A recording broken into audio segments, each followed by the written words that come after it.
Henrique, repercussões pós-jogo, o Atlético esteve em campo, foi derrotado na Venezuela e muda o foco para o Campeonato Brasileiro. Boa noite, Henrique André. Boa noite, Cirilo. Para quem está acompanhando a turma do bate-bola, Marques, Fabrício, e se o Cuca disse que era um jogo impossível de perder, né, vai ser o duelo dos dois que perderam jogos impossíveis. Né? Aliás, orações pelo futebol, hein, Henrique André? Exatamente, Cirilo.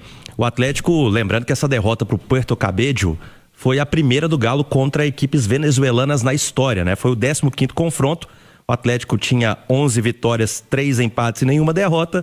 E agora tem esta derrota para uma equipe venezuelana. Então tem mais esse requinte de crueldade para essa estreia do Galo no Grupo B da Copa Sul-Americana. Bom, o time chega hoje às 10h40 da noite, lá em Guarulhos, vai se hospedar no hotel próximo ao aeroporto e amanhã vai fazer uma atividade no CT do Corinthians às 2h30 da tarde, antes de seguir para Santos, que é o local da partida do próximo sábado, 8 da noite, contra o Peixe de Cuca. Vai ter esse reencontro, 11ª rodada do Campeonato Brasileiro. Notícia boa para o torcedor do Atlético. O Atlético vai ter reforços para esta partida contra o Santos. Hulk, Alan Franco, Renan Lodge, Juan Tressoldi e Vitor Hugo meia, eles ficaram em Belo Horizonte para aquele controle de carga, foram poupados dessa estreia contra a equipe do Puerto Cabello e eles hoje chegam a São Paulo, já estão a caminho de São Paulo e vão se juntar aos demais jogadores que chegam, como eu disse, às 10h40. E falando em Hulk, Cirilo, hoje teve uma cena muito curiosa na cidade do Galo, que foi a primeira atividade em campo do Hulk com um dos seus filhos, né? O Ian Ângelo. Ele, quem tá acompanhando a gente pelo YouTube tá vendo essa foto, né? O Hulk e o Ian, que faz parte da equipe Sub-20, e tem um outro filho também, que é o Thiago Ângelo, da equipe Sub-15, ainda não teve essa oportunidade. Mas como o Atlético tá fazendo com esses jogadores um treinamento ali na cidade do Galo, enquanto os outros estão em viagem, aconteceu isso aí. Então o Hulk treinando com o Ian Ângelo, que vem fazendo uns golzinhos aí, viu, Cirilo? Será que vai deixar uma herança aí pro Atlético, o Hulk? Então essa cena marcou antes da viagem do Hulk para São Paulo. Já vem alguns jogos sem balançar a rede, talvez este seja aí um combustível pro Hulk voltar a marcar gols. O Atlético tem 14 pontos, é o 8º colocado. O Santos tem 10 pontos e inicia a rodada na 15ª colocação. A situação por lá também não tá nada boa, vem de derrota pro Flamengo. E o Atlético, por sua vez, 2 vitórias consecutivas. Goleou a Chapecoense e depois a vitória contra o Atlético Paranaense. Olha só, mais um dado curiosíssimo, tá? Eu falei de 2 vitórias seguidas. Você sabe quando o Atlético venceu 3 seguidas no Brasileiro, Cirilo? Quando? Em 2023. E de lá pra cá foram 87 jogos disputados só pelo Campeonato Brasileiro e o Galo não conseguiu essa trinca de vitórias. 23 com o Filipão? Foi com o Filipão. Retorno muito forte, né? Foi na reta final ali e acabou sendo goleado pelo Bahia na última rodada, né? Então, os 4 últimos jogos antes desse duelo contra o Bahia, o Atlético conseguiu vencer. Então, tem esse desafio também na Vila Belmiro, que é conseguir a 3ª vitória consecutiva, vai chegar a 17 pontos, caso isso aconteça, e vai vai ascender aí na tabela, pode ser uma vitória muito importante. E sábado, o Atlético, na parte da manhã, também vai fazer uma apresentação especial. Se você quiser, eu posso falar no segundo tempo. Do lado do Santos, o Henrique, a notícia que inclusive está em itatiaesporte.com.br, repercussão de uma matéria do relevante jornal The Athletic. Neymar tem conversas preliminares com FC Cincinnati, lá da Major League Soccer dos Estados Unidos. Ainda num estágio inicial, mas o Cincinnati está avaliando aí o interesse, exigências do Neymar, para ver se dá sequência às tratativas, para saber se o Neymar vai seguir a carreira dele nos Estados Unidos. É curioso que o Neymar, em determinado momento, chegou até a falar quanto à possibilidade de, dependendo do que acontecer esse ano, até se aposentar, né, ao término da temporada. Mas a notícia que vem dos Estados Unidos é de que uma equipe da Major League Soccer, da Liga Nacional dos Estados Unidos, está de olho em Neymar Júnior. Neymar Júnior que, ao que tudo indica, estará em campo em Santos e Atlético no fim de semana. Exatamente. Eu apostaria do Neymar na Kings League, tá? Não, ele é salve isso. Apenas tá? Para bater o pênalti do presidente. Exatamente. E falando em Neymar, Cirilo, a gente tem aí números também do confronto entre Atlético e Neymar. Esse confronto, ele começou lá em 2009. E olha que curioso, cara, são 3 vitórias do Atlético, 3 vitórias do Santos com o Neymar e 3 empates. Neymar marcou 6 gols contra o Galo, então tá rigorosamente empatado então esse duelo, esse retrospecto entre Atlético e Neymar, e vai ser desempatado neste sábado com empate, com vitória do Santos, com vitória do Atlético. Então tá bem equilibrado esse confronto particular que a gente vai ver também na Vila Belmiro. Ô Cirilo, eu falei, né, que sábado o Atlético vai ter uma novidade também, e é na parte da manhã, tá? O Atlético hoje convidou a imprensa, tá? Os jornalistas estarão na Cidade do Galo para conhecer as novas instalações do Centro de Excelência da academia, né? Que o Atlético modernizou a academia que é utilizada pelos jogadores, né? Isso é um passo muito importante, né? A gente vem cobrando aqui também, porque há muito tempo, né, o Atlético não tem o melhor centro de treinamentos do Brasil, né? Como ostentou há alguns anos. Mas agora o clube vem investindo e no sábado vai fazer esta apresentação. E você que está acompanhando a turma do bate-bola, entra aí também no itatiaesporte.com.br, tem uma matéria muito legal sobre a modernização também da Vila Olímpica, tá? Que deve receber seleções na Copa do Mundo Feminina do ano que vem. Então, milhões foram investidos, mais de 15 milhões até o momento. Então tem essa matéria muito legal também no itatiaesporte.com.br. Esta ação de modernização que foi liderada pelo Sérgio Coelho, que é o presidente da associação, o Márcio André, que é o vice-presidente, também pelo Brás, né? O Paulo Brás, não Paulo Brax, que é o diretor-geral. Então tá essa matéria lá no site, viu, Cirilo? Então, academia reformada, clube de lazer, e aos poucos o Atlético vai investindo no que importa, que é dentro de casa. Valeu, Henrique, você volta no segundo tempo. Ô Marcos, para fechar esse primeiro tempo com o Atlético, o que você espera de Santos e Atlético no fim de semana, com os reforços aí, né? Os jogadores que estiveram preservados aí nesse meio de semana, reinseridos no time. O que você aguarda para Santos e Atlético no sábado às 8 horas na Vila Belmiro? Primeiro eu espero uma resposta, né? O futebol te dá sempre uma nova oportunidade num final de semana, né, Fabrício? Sim. Para você rever os seus conceitos e retomar, né? Retomar a sua essência enquanto time, enquanto atleta, que lavem as roupas sujas, né? Referentes a esse jogo na Venezuela, e virem a chave, que agora é Campeonato Brasileiro. O Atlético está muito bem, está jogando bem, vindo de 2 vitórias consecutivas, né? Uma perdeu aí recentemente pro Fluminense, mas jogando bem também, a gente sempre frisa aqui, né? O Campeonato Brasileiro é muito duro, mesmo jogando bem, eventualmente você vai perder, mas que o Atlético nessa hora, ô Cirilo, recupere a sua essência, cara.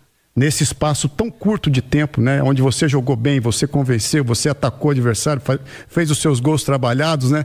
Teve um meio de semana tão difícil, tão conturbado, retorno dos seus titulares, né? Que cheguem lá em Santos com muita moral, com muita vontade e ansiedade para fazer um grande jogo e dar uma resposta, cara. Acho que o grupo do Atlético como um todo precisa dar uma resposta no jogo contra o Santos, de empenho, né? De um time que quer coisas grandes na temporada.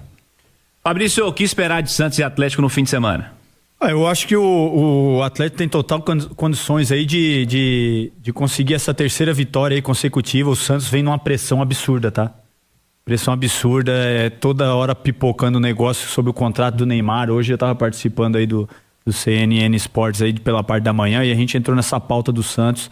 E segue bem impressionado, torcida cobrando, e aí vai pro CT, vai pro Neymar, confusão total, né? Investir, será que esse investimento não valeu a pena? Então o time tá muito pressionado, o Cuca não conseguiu ainda implementar um bom padrão de jogo para a equipe do Santos. O Santos é um sério candidato aí a brigar lá na parte de baixo da tabela, não tá com aquele futebol competitivo, tá um futebol, sabe, lado, sem disposição para roubar a bola, uma coisa muito previsível, dependendo muito do Neymar, e o Neymar que não é aquele Neymar que a gente conhece e tá longe, sabe, de ser. Então tem total condição aí de chegar lá, Cirilo, e afundar ainda mais o Santos na parte de baixo da tabela, aí, em crise total. Galo e Puerto Cabello, estreia do Galo na Sul-Americana.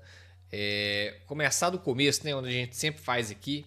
Vou falar a escalação para vocês aqui. O Galo entrou em campo com Everson, Preciado, Lianco, Vitor Hugo e Alonso, Cissé, Igor Gomes, Scarpa, Bernardo, Dudu e Cassierra. Aí, gente, vamos lá. Primeira coisa que a gente tem para passar aqui. Pacini, ele foi lateral, tá? Ele é lateral, mas ele começou na reserva, tá? Por que o Pacini foi reserva? Ele estava com a virose. Então o Pacini teve uma virose, tá? Uma virose onde deixou ele bastante debilitado. Isso, gente, é informação do clube, tá? Isso é informação do clube, isso não é notícia minha, exclusiva, não tem nada disso não, tá? Isso é notícia passada pela assessoria do clube, tá bom? Então, gente, o Pacini, ele foi reserva por conta desta virose. Não fosse ela, ele seria titular, acredito eu, na vaga do Júnior Alonso de lateral esquerdo. Então, gente, vamos lá. O Galo com essa questão do Pacini aí e tal. O Lianco voltando titular, a questão da controle de carga no jogo contra o Atlético Paranaense. Nesse jogo a gente já tinha falado com vocês aqui que provavelmente ele seria titular e foi titular. O Galo com a linha de 3 com a bola, tá? 3 zagueiros. Foi Júnior Alonso pela esquerda, Vitor Hugo centralizado e pela direita o Lianco. Linha de 3, saída de 3 zagueiros, algo que a gente já está acostumado aqui no Galo. Vimos isso muito aí com o Sampaoli também, mas enfim. Aí acontece o seguinte, Preciado de ala pela direita, Dudu de ala pela esquerda, Scarpa um pouco mais centralizado, tá? Então, o que acontecia? Saída de 3, esqueci de falar, 2 volantes, o Cissé como primeiro volante, o Igor Gomes como segundo volante. Então, a saída de 3 mais 2, tá? 3 zagueiros, 2 volantes, aí vem 2 alas e o Scarpa centralizado. Então, o meio-campo ficava meio que um triângulo, né? Com 2 volantes e o Scarpa, assim, meio que um triângulo, 2 volantes e um Scarpa, com 2 alas, Dudu e Preciado, e lá na frente, e aí tínhamos Bernard e Cassierra no ataque. Então, era um saída de 3 mais 2, né? Com 2 alas, o Scarpa e os 2 atacantes, né? Uma espécie aí de 3-2-5 podemos colocar também, mas isso também é pura nomenclatura, ficar pegado a isso não, porque, enfim. E aí, gente, o time reserva e tal, um time no papel, falei no pré-jogo que um time no papel para jogar a Sul-Americana, para ser o time reserva do Galo, para enfrentar Puerto Cabello, Juventude de las Pedras, Cienciano, é um time que no papel passa em primeiro lugar tranquilo. Pega o time do Vasco, que jogou reserva, gente, compara com esse time do Galo no papel. Pega o Grêmio, que jogou reserva, compara com o Galo no papel. Pega até o titular do Santos, ou o mistão que o Santos colocou, e compara. Mas eu ainda deixei claro, se não tiver vontade, se o time ficar de sacanagem, se o time não ter comprometimento, não ter vontade, não ter garra, determinação, não adianta. Não adianta, porque isso aí, meu amigo, a gente já tá careca, a gente tá calejado com isso. Ano passado, como é que foi, gente? Sul-Americana. Como é que foi a Sul-Americana ano passado? E foi justamente o que aconteceu, cara. O time do Galo numa postura ridícula, né? Vamos falar mais sobre isso mais pra frente, mas exatamente que eu puxei ali o alerta no nosso pré-jogo. Inclusive, fomos até quase 3 horas da manhã, se eu não estou enganado, né? Mas comentamos sobre isso no pré-jogo, que não adianta o time no papel ser um time ok, mas se chegar na hora H, e aí? Não vimos nada, né? Mas vamos lá. Logo aos 3 minutos, gente, já tomamos ali um primeiro cartão de visita. 3 minutos de jogo, pum, bola na trave dos caras, entendeu? Falha do Scarpa da marcação, não acompanhou o jogador. O Scarpa tem que aprender que o futebol não é só bola no pé. Hoje em dia o futebol é muito tático, você joga com e sem a bola. Às vezes o jogo sem bola, às vezes, é até mais importante que o jogo com a bola, entendeu? Cara cabeceia sozinho entre Lianco e Preciado, e eu vou falar muito dessa dupla defensivamente. Foi muito mal Lianco e Preciado, né? Foi uma dupla péssima que nós tivemos ali, né? Galo, e eu falei ainda que com esse time que jogou, com esse time que entrou em campo, o Galo teria mais posse de bola, porque imagine você, Scarpa, Dudu, Bernard, Cassierra, Igor Gomes e Cissé. Imagine esse time, esse sexteto, vamos dizer assim, né? Os 4 meio-campistas e os 2 atacantes. Como que esse time jogaria no contra-ataque? Como é que esse time jogaria de forma reativa? Não tem como. Quem que ia puxar o contra-ataque? A gente só tinha o arco, não tínhamos a flecha, as flechas no caso, né? Então, estava evidente que o Galo ia mudar a postura, que ia ser um jogo mais propositivo do que reativo. E aí que também a gente foge da característica do nosso técnico. Eu chamei atenção para isso no pré-jogo. E foi isso que aconteceu, gente. O Galo foi um time, se portou de forma mais proativa. E aí você foge do que o técnico sabe fazer melhor. Não gostei do Galo tendo a posse de bola. Não gostei mesmo, sabe? Achei que o time estava fazendo algo que não estava tão capacitado para tal, tá? E um time muito aberto, tá?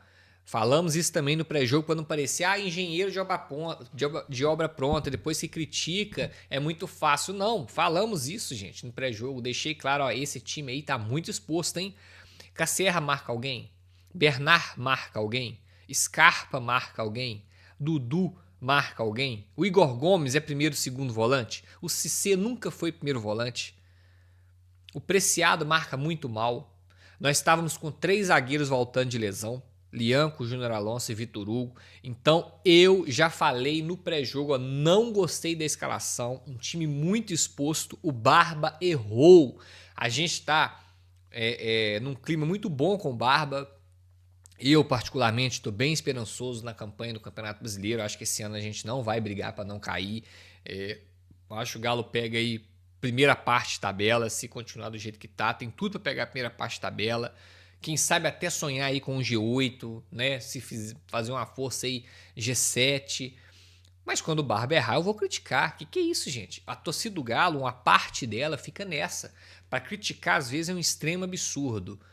E assim também é para elogiar. Então, por exemplo, o Tomás Pérez, para alguns, o Galo já não tem que trazer primeiro volante. Porque o Tomás Pérez fez 3, 4 bons jogos. Que é isso, gente? Então, assim, parece que o Tomás Pérez é o novo Cambiaço.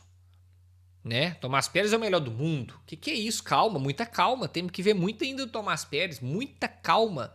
Né? O Barba agora é o melhor técnico do mundo. Não, calma. Então, gente, elogia, critica, não tem dessa não, entendeu? Então ontem o Barba, falei antes, só pegar aí, tá gravado, tudo que a gente fala aqui fica gravado, gente, não apaga nada não, tá tudo aí gravado aí, tá? Falei, essa escalação tá mal, o Galo tá mal montado, esse time tá exposto, ninguém marca nesse time, tá errado isso daí. Pois bem, começa o jogo, 3 minutos, bola na trave dos caras. Início do jogo, Igor Gomes de primeiro volante, Igor Gomes de segundo volante e Cissé de primeiro volante. Gente, o Cissé de primeiro volante, erradíssimo. Que é isso? O Galo foi buscar o Cissé na África, o Denis Giletoso, o captador da base, né? O rapaz que fazia a captação na base, que nem está no Galo mais, está lá no Botafogo, ele que trouxe o Cissé para cá, o Cissé era ponta. Chega no Galo, o Cissé vira meio armador. E chega no profissional, o Cissé vira segundo volante. Primeiro volante nunca. Não tem característica de primeiro volante, pelo amor de Deus. Com 25 minutos de jogo, o Barba percebe isso na parada técnica. Não sei se vocês tiveram essa percepção, mas às vezes eu falando aqui vai gerar um estalo em vocês aí. O Cissé já volta de segundo volante. E o Igor Gomes vem para primeiro volante. Do 0 ao 25, Cissé de primeiro volante, Igor Gomes de segundo.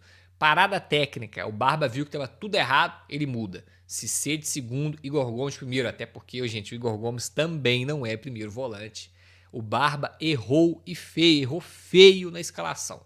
Subestimou demais o adversário, achou que esse time aí ia dar conta do recado, ia passar o carro no primeiro tempo, caiu do cavalo.